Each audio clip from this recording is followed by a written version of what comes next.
வணக்கம் ஃப்ரெண்ட்ஸ். பாண்டியன் ஸ்டோர்ல என்ன நடக்குதுன்னு ஒரு நட பார்த்துட்டு வரலாம் வாங்க. கோமதி, சரவணன், பழனி 3 பேரும் டேபிள்ல உட்காந்து பார்த்துக்கிட்டு இருக்க. ஓ, ஆல்பம் பாக்குறீங்களா அப்படின்னு கேட்டுக்கிட்டே மீனா அங்க வர்றாங்க. அது அப்பா அப்படின்னு அரசி சொல்ல, மீனாம்மா நீயே சொல்லுமா, எங்க அக்காவை கட்டிக்கிடும் போது மச்சான் இப்படிதான் இருந்தாரு. ஏம்மா இவரை போய் ஏதாவது ஒரு பொண்ணாவது காதலிக்குமா? நீயே சொல்லுன்னு போட்டோவை காமிச்சு கேட்க மீனா பாத்துக்கிட்டு இருக்காங்க. ஏய் என்னடா குறைச்சல் அவருக்கு, நல்லா தானே இருக்காரு அப்படின்னு கோமதி கேட்க அப்படின்னு தலையாட்டிட்டு இருக்காங்க மீனா. அக்கா பொய் சொல்லாத, அங்க பாரு கொர்ருன்னு இருக்காருன்னு. போட்டோல கூட சிரிக்காத ஒரே ஆளு உன் புருஷன் தான்க்கா. எங்க உன் மூஞ்சிலையும் சிரிப்ப காணோமே அப்படின்னு பழனி சொல்ல, கோமதி உருன்னு இருக்காங்க. மீதி எல்லாரும் சிரிக்கிறாங்க. டேய் உனக்கெல்லாம் தெரியாதுடா, கல்யாணத்துக்கு முன்னாடி என்னைய பார்க்கும் போதெல்லாம் இந்த காதுல இருந்து இந்த காது வரலாம் அப்படி சிரிப்பாருடா அப்படின்னு கோமதி சொல்ல, அப்படியா அப்படிங்கிற மாதிரி மீனா பாத்துட்டு இருக்க. அத்தை ரொம்ப வெக்கப்படாதீங்க அப்படின்னு ராஜி கிண்டல் பண்றாங்க. ஏமா அப்போ அந்த சிரிப்பெல்லாம் எங்கம்மா போச்சுன்னு செந்தில் கேட்க, அப்படின்னு அரசி கேக்குறாங்க. 5 பிள்ளைங்களை பெத்து அதுங்கள பத்தியே யோசிச்சுட்டு இருந்தா எங்க இருந்து சிரிப்பு வரும் அவருக்குன்னு கோமதி கேட்க, வாஸ்தவம் தான் அப்படின்னு செந்தில் ஒத்துக்கிறாரு. அடுத்து அவங்களோட போட்டோவை காமிச்சு இது யாருன்னு கேட்க, அது அவங்க சினிமால நடிக்கிறப்ப எடுத்த ஒரு ஸ்டில்லு. ஆமா இத கேட்க வேற வேணுமா, நீங்க தான் அத்தை அம்புட்டு அழகா இருக்கீங்க, அப்படியே சினிமா நடிகை மாதிரி அப்படின்னு மயில சொல்ல ரொம்பவே வெக்கப்படுறாங்க கோமதி. ஆமா அத்தை அப்படியே ஹீரோயின் மாதிரி தான் இருக்கீங்கன்னு மீனா சொல்றாங்க. ஆமா அத்தை இது எப்ப எடுத்தது அப்படின்னு ராஜு கேட்க, சரியா நினைப்பில்ல, கல்யாணத்துக்கு கொஞ்ச நாள் முன்னாடி இருக்கும்னு நினைக்கிறேன் அப்படின்னு கோமதி சொல்ல, ஓ யூ மீன் ஓடி போறது கொஞ்ச நாள் முன்னாடி அப்படின்னு மீனா கிண்டலா கேட்க, ஏய் சும்மா ரெடி சும்மா அதையே சொல்லிக்கிட்டு அப்படின்னு கோமதி கொஞ்சம் சங்கடமா சொல்ல எல்லாருமே சிரிக்கிறாங்க. அம்மா என்னதான் சொல்லு, உன் அழகுக்கு அப்பா கொஞ்சம் கம்மி தான் அப்படின்னு கதிர் சொல்ல முறைக்கிறாங்க கோமதி. டேய் அம்மா அழகுதான், அதுவும் பேரழகுதான், அதுக்காக நம்ம அப்பாவெல்லாம் மட்டம் தட்டாத, பிச்சு புடுவேன் பிச்சுங்கிறாரு சரவணன். அண்ணே அண்ணே அப்பா இருக்கும்போது ஐஸ் வையின்னு, அது போதுன்னேங்கிறாரு செந்தில். டேய் இது ஐஸ் எல்லாம் இல்லடா மரியாதைங்கிறாரு சரவணன். தெரியுது தெரியுதுன்னு செந்தில் அரசியும் ஒரே குரல்ல நக்கல் அடிக்கிறாங்க. ஏய் அப்படின்னு காதை பொத்திக்கிறாரு சரவணன். ஒரு அழகான குட்டி பையனோட போட்டோவை பாக்குறாங்க. இது யாருன்னு மயிலு கேட்க, இது எங்க சித்தப்பா தாங்கிறாங்க ராஜி. பழனி ஆமான்னு வெக்கத்தோட சிரிச்சிட்டு இருக்காரு. என்ன சித்தப்பா உங்களை மட்டும் சேர்ல உட்கார வச்சுட்டு எல்லாரும் ஓடி போயிட்டாங்களா, யாராச்சும் என்னை இறக்கி விடுங்களேங்கிற மாதிரி பாவமா உட்கார்ந்துருக்கீங்களே அப்படின்னு மீனாக்கு சொல்ல, அந்த முட்டைமொழியனை பார்த்துட்டு அட நீ வேற ஏமா, நானே சேரை இழுத்து போட்டு நானே அதுல ஏறி உட்கார்ந்து செய்து என்ன ஒரு போட்டோ எடுத்துருங்கன்னு போட்டோகிராஃபர் அண்ணங்கிட்ட கெஞ்சினா, ஒரு பாவம் பார்த்து எடுத்து கொடுத்த போட்டோ தான் இதோ இப்ப நீங்க பாத்துட்டு இருக்க இந்த போட்டோ. அப்ப இருந்த மாதிரியே இப்பவும் இருக்கனா அப்படின்னு பெரிய விளக்கம் கொடுக்கறாரு பழனி. அடுத்து ஒரு ஓரமா நின்னு முழிச்சிட்டு இருக்கிற குழந்தையோட போட்டோவை பார்த்துட்டு, மாமா இது நீங்க தானே அப்படின்னு கேக்குறாங்க மயிலு. ஆமா மயிலு எப்படி கண்டுபிடிச்ச அப்படின்னு சரவணன் கேட்க, உங்களை எனக்கு தெரியாதா மாமா அப்படின்னு மயிலு சொல்ல, அடடாடாடா என்ன லவ் என்ன லவ் அப்படின்னு மீனா சொல்ல, ராஜியும் தோலை புடிச்சு அந்த பக்கம் ஆட்டிட்டு இருக்காங்க மயிலு. சரவணன் ஈன்னு மொத்த பல்லையும் காட்டி சிரிக்க மயிலு ஏகத்துக்கும் வெக்கப்பட்டு நிக்கிறாங்க. ஏன் இதை விட குட்டி வயசு போட்டோ எல்லாம் இல்லையா, இந்த குடுமையெல்லாம் வச்சு பூவெல்லாம் வச்சு எடுப்பாங்களே அந்த மாதிரின்னு மயிலு கேட்க, சரவணன் கப்புன்னு வாயம் முடிக்கிறாரு. அதையாண்டி கேக்குறேன், 10 தடவை ஸ்டுடியோவுக்கு கூட்டிட்டு போனோம், 10 தடவையும் ஸ்டுடியோவுல அலங்காரம் பண்ணோம், ஒரு போட்டோ எடுக்க முடியல, கேமராவை எடுத்ததும் அப்பேன்னு அழுதுகிட்டு அவர்கிட்டயே ஓடிடுவான் அப்படின்னு கோமதி சொல்ல, ஓஹோ அப்பவே வா அப்படின்னு மயிலு கிண்டலா கேட்க வெக்கமா சிரிச்சுக்கிறாரு சரவணன். சரிதான் மாமா அப்படின்னு மயிலு சொல்ல, ஆமா மயிலுங்கிறாரு சரவணன். இருந்ததுக்கு ஒரு அத்தாச்சி வேணும்ல, ஏதோ ஒரு கல்யாணத்துல தெரியாம எடுத்தது இது அப்படின்னு கோமதி சொல்றாங்க. ஏமா இங்க ஒண்டிக்கிட்டே நிக்கிறானே ஒரு வெள்ளை வேட்டிக்கிட்ட, அது யாருன்னு நினைக்கிறீங்க அப்படின்னு பழனி கேட்க, மாமா தானேன்னு அசால்ட்டா சொல்றாங்க மயிலு. அவனேதான் கரெக்டா சொல்லிட்டியேம்மா அப்படின்னு பாராட்டுறாரு பழனி. அடுத்து 2 ஜடையெல்லாம் போட்டுட்டு ஒரு கேர்ள் பேபி இருக்க, யார் இந்த கியூட்டி அப்படின்னு மீனா ஆச்சரியமா கேட்க, வெக்கத்தோட சிரிச்சிட்டு முகத்தை மூடிக்கிறாங்க அரசி. அரசி நீதானேன்னு மீனா கேட்க, ஏகத்துக்கும் வெக்கப்படுற அரசி கிட்ட, ஐயா ரொம்ப வெக்கப்படாதன்னு கிண்டல் அடிக்கிறாரு செந்தில். முகம் மாறவே இல்ல, அப்பயும் வளரல இப்பயும் வளரல, அப்படியேதான் இருக்கிற அப்படின்னு மீனா சொல்ல, அண்ணி அப்படின்னு சினுங்குறாங்க அரசி. கரெக்டா சொல்லிட்டேன்னு பாராட்டுறாரு செந்தில். அடுத்து நாயை கட்டி பிடிச்சிட்டு ஒரு பையன் இருக்கிறத பார்த்துட்டு, இந்த சமத்து பையன் யாருன்னு கேக்குறாங்க மீனா. கதிர கொஞ்சமா வெக்கப்பட்டுட்டு நிக்க, வேற யாரு இதோ கதிர் தான் அப்படின்னு கோமதி சொல்ல, ஓ அப்படின்னு மீனா கிண்டலா பாக்க ராஜி ஆர்வமா பாத்துட்டு இருக்காங்க. அடுத்த போட்டோவுக்கு போங்க அப்படின்னு கதிர் சொல்ல, ஏய் அப்படி கோமதி சொல்ல, அட இருங்க கதிரு பாத்துட்டு இருக்கிறோம்ல அப்படின்னு மீனா சொல்லிட்டு இருக்காங்க. அத்தை உங்க வீட்ல நாய் இருந்துச்சா, எனக்கு பார்த்ததா ஞாபகமே இல்லையே அப்படின்னு ராஜு கேட்க, எங்க நாய் இல்லடி, இது பக்கத்து ஊர்ல ஒரு விசேஷத்துக்கு போயிருந்தோம், அவங்க வீட்ல நாய் இருந்தது, இவன் அங்க யாரையுமே கண்டுக்கலையே, விசேஷம் தொடங்கி முடியற வரைக்கும் அந்த நாய் கூடயே தான் விளையாடிக்கிட்டு இருந்தான், அவங்க தான் போட்டோ எடுத்து அனுப்பிச்சாங்க இத அப்படின்னு கோமதி சொல்ல, ஓ அப்படின்னு ரசிச்சு பாத்துட்டு இருக்காங்க ராஜு. ஏன் கதிரு, போட்டோல இவ்ளோ அழகா சிரிச்சிட்டு இருக்கியே, வீட்ல இந்த மாதிரி சிரிச்சா என்ன அப்படின்னு மீனா கேட்க, கதிர் ஒரு மாதிரியா பாத்துக்கிட்டு இருக்காரு. அவருக்கு மனுஷங்கள பார்த்தா சிரிப்பு வராது போல அப்படின்னு ராஜு முணுமுணுக்க, என்ன ராஜுமா அப்படின்னு மீனா கேட்க, ஒண்ணும் இல்லக்கா, ஒண்ணும் இல்லையே அப்படின்னு அவங்க சிரிக்க, சரிப்பா சரிப்பா அப்படிங்கிற மீனா, அத்தை எல்லார் போட்டோவும் வந்துருச்சு, ஏன் வீட்டுக்காரரோட போட்டோ இருக்குதா இல்லையா அப்படின்னு கேட்க, இப்ப செந்தில் வைக்கப்படுறாரு, அரசி அவரை ஈன்னு ஓட்டிட்டு இருக்காங்க, இரு இரு அவசரப்படாத காட்டுறேன்ல அப்படின்னு கோமதி அடுத்த பேஜஸ் திருப்ப, அப்படின்னு இன்டர்வியூக்கு தயாராகிற ஸ்டூடெண்ட் மாதிரி ரெடி ஆகுறாங்க மீனா. அப்படின்னு ஒரு போட்டோவை காமிக்க, ஐயோ பப்பி ஷேமா இருக்கு அப்படின்னு கண்ணை மூடிக்கிறாரு செந்தில். மீனா சிரிக்க ஆரம்பிக்க, ராஜி மயிலினி எல்லாரும் சிரிக்கிறாங்க.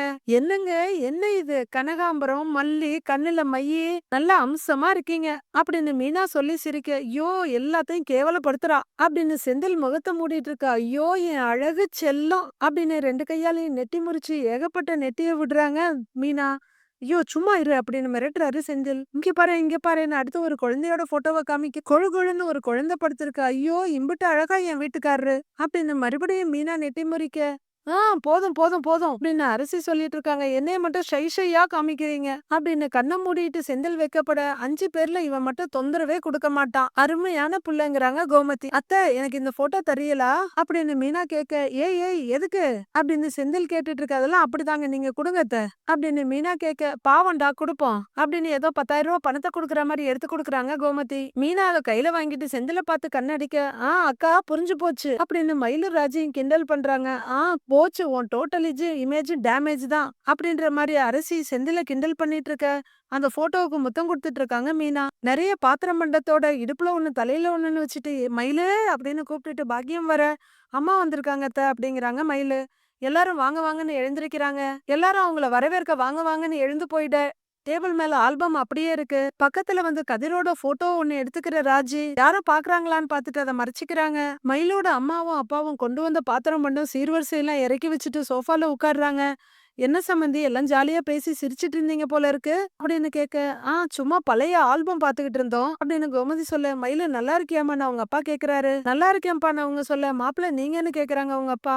நல்லா இருக்கேமாமான்னு சரவணன் சொல்ல, தம்பி நீங்க எல்லாம் அப்படின்னு கேட்டுட்டு மத்தவங்களெல்லாம் பாக்க, நல்லா இருக்கோன்னு எல்லாரும் தலையாட்டி சொல்றாங்க. பழனி சித்தப்பாவை கேட்கலன்னு மயிலு சொல்ல, பழனி நீங்க எப்படி இருக்கீங்கன்னு கேக்குறாரு மயிலோட அப்பா.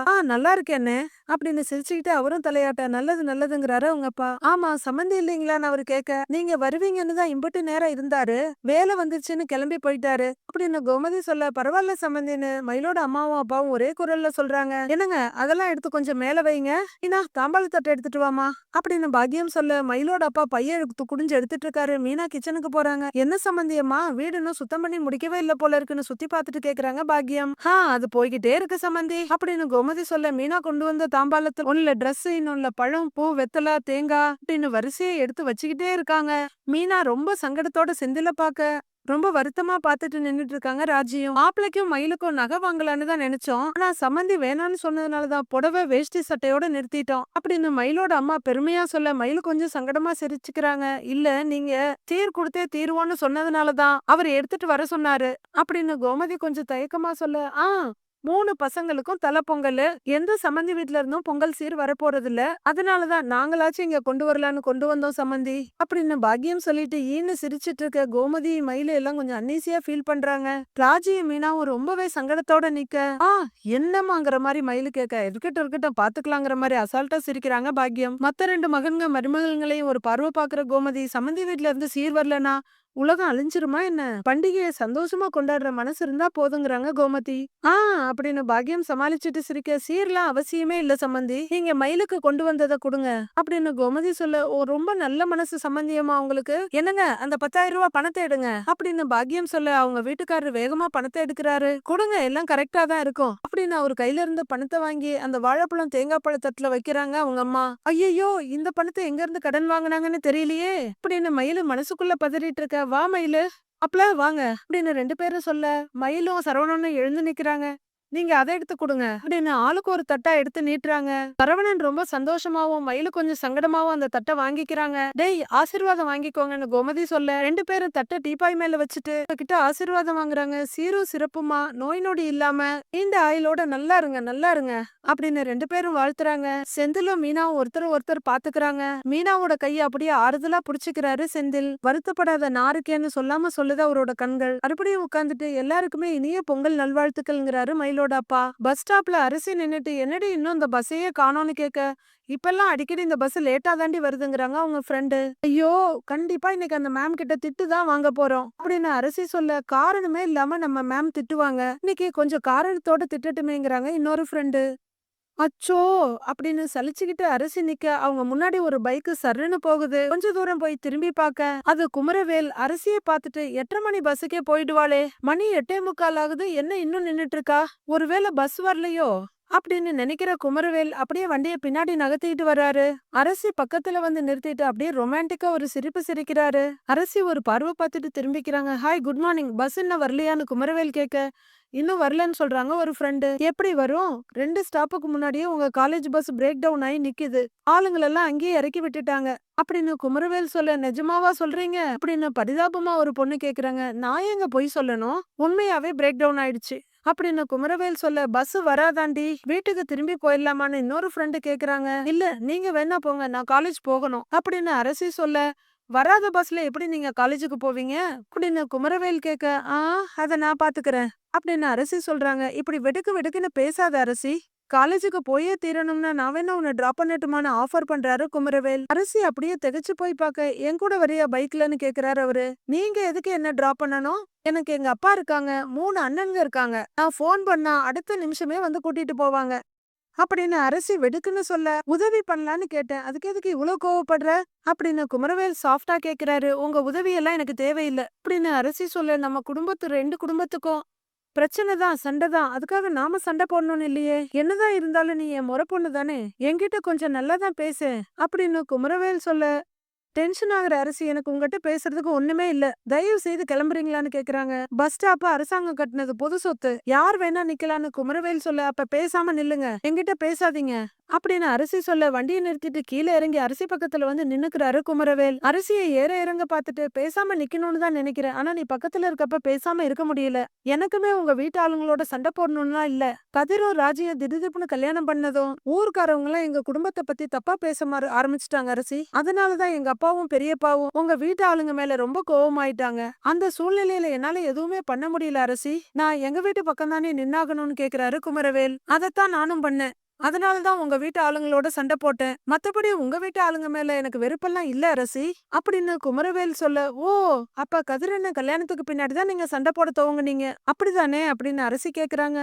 எனக்கு விவரம் தெரிஞ்ச நாள்ல இருந்தே நீங்க சண்டை மட்டும்தான் போட்டிருக்கீங்க அப்படின்னு சொல்லிட்டு அரசி திரும்பிக்க, அது என்னமோ சரிதான், ஆனா நம்ம 2 குடும்பமே ஒத்துமையா இருக்கணும்னு தான் நானும் நினைக்கிறேன் அப்படின்னு குமரவேல் சொல்ல, நீங்க தானே நம்பிட்டேன் அப்படின்னு அரசி சொல்ல, இல்ல அரசி நிஜமா தான் சொல்றேன், அதுக்கு நான் ஒரு வழி கூட கண்டுபிடிச்சிருக்கேன் அரசி அப்படின்னு குமரவேல் சொல்ல, அவரு ஒரு பார்வை பார்த்துட்டு திரும்பிக்கிறாங்க. அரசி நீ கோவப்படக்கூடாது, நான் சொல்றத கேக்குறியா, அரசி நம்ம 2 பேரும் கல்யாணம் பண்ணிக்கிட்டா எல்லா பிரச்சனையும் சரியாயிடும், நம்ம 2 பேரும் கல்யாணம் பண்ணிக்கலாமா, சொல்லு அரசி கல்யாணம் பண்ணிக்கலாமா அப்படின்னு குமரவேல் கேட்க, பயங்கர அதிர்ச்சியா இருக்குது அரசிக்கு. என்ன திடீர்னு இப்படி எல்லாம் பேசுறீங்க, நீங்க இப்படி கேட்டது எங்க வீட்டுல இருக்க யாருக்காவது தெரிஞ்சது அம்புட்டுதான், மரியாதையா இங்க இருந்து போயிடுங்கங்கறாங்க அரசி. ஏய் கோவப்படாத அரசி, நான் சொல்றத கொஞ்சம் கேளேன் அப்படின்னு குமரவேல் சொல்ல, கேட்கவே வேண்டாம், பஸ் ஸ்டாப் ஆச்சேன்னு பாக்குறேன், இல்ல வேற ஏதாச்சும் பேசிடுவேன், ஏன் கோவத்தை கிளறாம இங்க இருந்து போயிடுங்க அப்படின்னு அரசி சொல்ல, அரசி நீ கோவப்படுறத விட்டுட்டு கொஞ்சம் யோசிச்சு பாருன்னு கெஞ்சுறாரு குமரவேல். ஐயோ சாமி, இதுல யோசிக்கிறதுக்கு எதுவுமே இல்ல, இத கேட்கறதுக்கு தான் கொஞ்ச நாளா நான் போற இடத்துக்கெல்லாம் பின்னாடி பின்னாடி வந்துகிட்டு இருந்தீங்களா, என்கிட்ட அதுக்குதான் பேச முயற்சி பண்ணீங்களா அப்படின்னு அரசி கேட்க, 2 குடும்பத்தோட ஒத்துமைக்காக தான் அரசிங்கிறாரு குமரவேல். வேண்டாம் எதுவுமே சொல்ல வேணாம், நீங்க போயிடுங்க இங்க இருந்து, இப்ப நீங்க போகல எங்க அப்பாவுக்கு போன் பண்ண வேண்டி இருக்கும் அப்படின்னு அரசி கொஞ்சம் கோவமா சொல்ல, இல்ல அரசி நான் என்ன சொல்றேன் நான் குமரவேல் சொல்ல, போறீங்களா இல்லையா, போன் பண்ணவா அப்படின்னு சொல்லிட்டு அரசி ஃபோன் பண்ண ரெடியாக குமரவேல் வண்டியை ஸ்டார்ட் பண்ணி போறாரு கொஞ்ச தூரம். அப்படியே அங்க நின்னு அரசியை திரும்பி பார்க்க அரசியும் அவரை முறைச்சு பார்த்துட்டு இருக்காங்க. என்ன பண்ணாலும் நம்ம வழிக்கு வரவே மாட்டேங்கிறாளே அப்படின்னு யோசிச்சுட்டு குமரவேல் பார்க்க முகத்தை திருப்பிக்கிறாங்க அரசி. ஏய் என்னடி இது என்ன புதுவிதமான ப்ரொபோசலா இருக்குன்னு ஒரு ஃப்ரெண்டு கேக்குறாங்க. லூசு மாதிரி பேசுறாரு, இது உங்களுக்கு ப்ரொபோசலா இருக்கா அப்படின்னு அரசி கேட்க, இவரு உன் முறை பையன் தானே, நல்ல வசதியான குடும்பம், அழகா வேற இருக்காரு, கல்யாணம் பண்ணிக்கிறதுல என்னடி தப்புன்னு இன்னொரு ஃப்ரெண்டு கேக்குறாங்க. என்ன அழகா இருந்து வசதியா இருந்தா கல்யாணம் பண்ணிக்கணுமா அப்படின்னு அரசி சொல்ல, ஆனாலும் நீ கொஞ்சம் யோசிக்கலாம் அப்படின்னு இன்னொரு ஃப்ரெண்டு சொல்றாங்க. நான் யோசிக்கிறதுக்கெல்லாம் ஒண்ணுமே இல்ல, கொஞ்ச நேரம் வாயை மூடிட்டு இருக்கீங்களா, இந்த பஸ் வேற வந்து தொலைய மாட்டேங்குது அப்படின்னு சொல்லிட்டு அரசி ரோட்டை பாத்துக்கிட்டு இருக்காங்க. இந்த கோலம் போடலாம், இந்த ரவுண்டு கோலம் போடலாம், அது போடலான்னு 3 மருமகளும் பேசிட்டு இருக்க எட்டி பார்த்துட்டு முன்னாடி வர்றாங்க கோமதி. என்னடி பண்ணிட்டு இருக்கீங்கன்னு கேட்க, அத்தை எந்த கோலம் போடுறதுன்னு யோசிச்சுட்டு இருக்கோம் அப்படின்னு மயிலு சொல்ல, ஏண்டி போட போறது ஒரு கோலம், அத முடிவு பண்றதுக்கு 1 மணி நேரமா அப்படின்னு வாயில கைய வச்சுக்கிட்டு கேட்க, அத்தை நோட்டு பூரா அம்புட்டு கோலம் போட்டு வச்சிருக்கீங்க, ஒரு கோலம் நல்லா இருக்குன்னு முடிவு பண்ணிட்டு அடுத்தத பார்த்தா அது அதை விட நல்லா இருக்கு, அப்புறம் என்னத்த பண்றது அப்படின்னு ராஜு பரிதாபமா கேட்க, அச்சோ இவங்ககிட்ட என்ன சொல்றதுன்னு யோசிக்கிறாங்க கோமதி. அது சரி, நல்லா சமைக்கிறீங்க, நல்லா புடவை கட்டுறீங்க, நல்ல குடும்பத்தை பாத்துக்கிறீங்க, இங்க பாருங்க நல்ல கோலம் போடுறீங்க, உங்களுக்கு வராததுன்னு எதுவுமே இல்லையா தானே மீனா கேட்க, வாயில இருக்க மொத்த பல்லும் தெரியற மாதிரி சிரிக்கிற கோமதி, நிறைய இருக்குடி, பொய் சூதுவாதுன்னு எனக்கு வராதது நிறைய இருக்குடி அப்படின்னு கோமதி சொல்ல, ஐயோ நம்பிட்டோங்கிற மாதிரி ஒரு வலிசல் சிரிப்பு சிரிக்கிற மீனா, சரிங்க அத்தை அப்படின்னு சொல்லிட்டு நோட்ட பாக்க ராஜியும் ஆணு தலையாட்டிட்டு இருக்காங்க. ஏய் சட்டு புட்டுன்னு ஒரு கோலத்தை முடிவு பண்ணுங்கடி அப்படின்னு கோமதி சொல்லி, தோ ஒரு நிமிஷத்த இப்படியே போனா வேலைக்கு ஆகாது, மீனா நோட்டை கொடுங்க அப்படின்னு பரபரப்பா நோட்டை வாங்குற மயிலு டக்குன்னு மூடி ஒரு திறந்து ஒரு பேஜ் எடுக்கிறாங்க. இது ஓகேவான்னு ஒரு கோலத்தை காமிச்சு கேட்க, எனக்கு ஓகேங்கிறாங்க மீனா. ஓகேன்னு தலையாட்டுறாங்க ராஜி. அத்தை உங்களுக்கு இது ஓகேவா பாருங்க அப்படின்னு நோட்டை கொடுக்க நோட்டை வாங்கி பார்த்துட்டு இருக்க கோமதி சிரிச்சுக்கிட்டு, எனக்கு ரொம்ப பிடிச்ச கோலண்டி, அரசி பிறந்தப்ப இந்த கோலம் தான் போட்டேன் அப்படின்னு சொல்ல, அப்ப ஓகேவான மயிலு கேட்க, டன் அப்படின்னு எல்லாரும் சொல்றாங்க. கோலம் போட ஆரம்பிக்கிறாங்க. கோமதி கோலத்தை போட மொத்த குடும்பமும் வெளியே வந்து நின்னு வேடிக்கை பாக்குது. பாண்டியன் மட்டும் மிஸ்ஸிங், எத்தனை புள்ளி கோலம் காது அப்படின்னு பழனி கேட்க, ஏய் எல்லா புள்ளியும் வச்சுட்டேன், ஆளுக்கு ஒரு பக்கமா போய் கோலத்தை போட்டு முடிச்சிருங்க அப்படின்னு கோமதி சொல்லி கோலமாவு டப்பிய கையில கொடுக்க, அக்கா அது சரி லேடிஸ் நீங்க எல்லாம் கோலம் போடுவீங்க, பசங்க நாங்கெல்லாம் என்ன பண்றதான்னு கேக்குறாரு பழனி. கோலம் போட்டு முடிச்சதும் அவங்க எல்லாம் கலர் பொடி போடட்டும், நீ தோரணம் கரும்பு எல்லாத்தையும் கட்டு, அலங்காரம் பண்ணுங்க, எவ்வளவு வேலை இருக்கு அப்படின்னு கோமதி சொல்ல, எல்லாரும் சரின்னு தலையாட்டுறாங்க. மயிலு கோலத்தை ஆரம்பிச்சுட அரசி வீடியோ எடுத்துட்டு இருக்காங்க. ஏய் என்னத்தடி நீ வீடியோ எடுத்துட்டு இருக்கிற அப்படின்னு கோமதி கேட்க, அம்மா கோலத்தை வீடியோ எடுக்கிறேன் அப்படின்னு அரசி சொல்ல, அதெல்லாம் ஒண்ணு வேண்டாம், அவங்க கஷ்டப்பட்டு வேலை செய்யறாங்க, நீ வீடியோவை போட்டு பெரிய ஆளாக பாக்குறியா, ஏய் வா வந்து உட்கார்ந்து கோலம் போடுன்னு கோமதி சொல்ல, அம்மா நானான்னு கேக்குறாங்க அரசி அதிர்ச்சியா. ஏய் போடுறி, பொம்பளை புள்ள கோலம் போட மாட்டாளாம் அப்படின்னு கோமதி சொல்ல, மனசே இல்லாம கோலமாவு டப்பிய கையில எடுத்துட்டு குனிறாங்க அரசி. 4 பக்கமும் 4 பேரும் போட, சூப்பர் போட்டா போட்டு யாருதான் ஃபர்ஸ்ட் போடுறீங்கன்னு பாக்கலாம், வாங்க புள்ளி எங்க இருக்குன்னு பார்த்து போடுங்கன்னு சேவல் சண்டை என்கரேஜ் பண்ற மாதிரி பண்ணிட்டு இருக்காரு பழனி. ஏய் புது துணி எல்லாம் போட்டு பாத்தீங்களா, அளவெல்லாம் சரியா இருக்கா அப்படின்னு கோமதி கேட்க, எல்லாம் சரியா இருக்குமாங்கிறாரு சரவணன்.